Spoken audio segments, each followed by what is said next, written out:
First of all, our opponent claimed that we weren't suggesting any alternatives. Recently, first, William Bennett, who was the U.S. Secretary of Education from 1985 to 1987, pointed out that Governor Scott Walker closed a large budget hole without raising taxes or cutting education by going straight to the roots of the problem, public employee unions. With Jerry Brown's tax initiative, he's not cutting the pensions of state employees, which is where a large amount of our money is going, where it's not necessary. In addition to that, California state teachers are the highest paid teachers in the country, with an average salary of $68,000.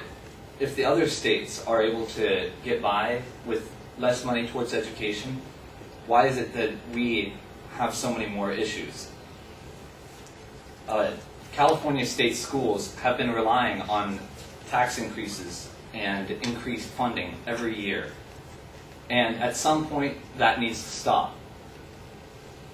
I would say that now, that the stopping of enrollment is a response to over-enrollment, as California state schools have been admitting more than they can take because they're relying on these funding increases every year.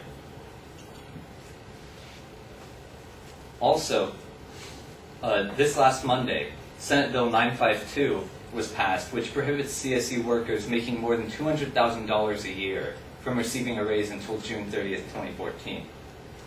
This sounds, the fact that this was proposed, that this passed after suggesting budget cuts, hints at the true point of threatening the trigger cuts against education, that they're being used more as scare tactics to scare people into voting for this new tax initiative than they really are a necessary measure in order to balance our budget.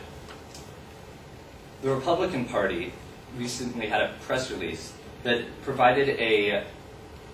there was a proposal that provided more than $4 billion in alternative solutions that allowed us to eliminate the trigger cuts and still protect our students in classrooms.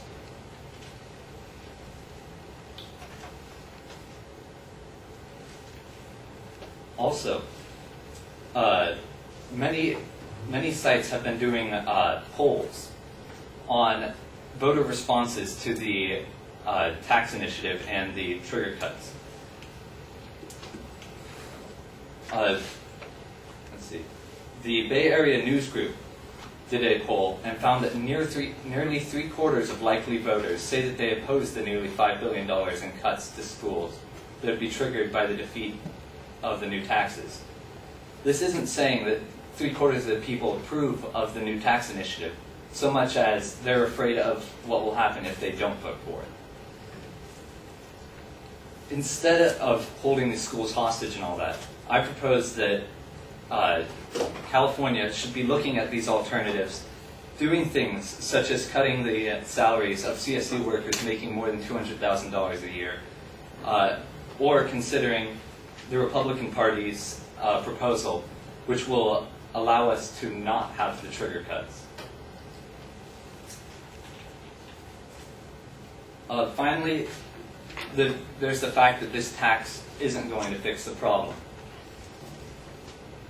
Both of these taxes, all of the taxes proposed, end up becoming bad policy.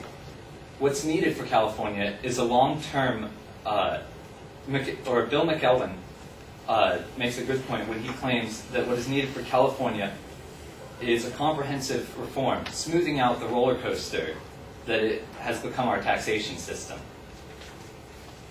And because none of these tax initiatives fulfill that, I believe that we need to look at these other alternatives.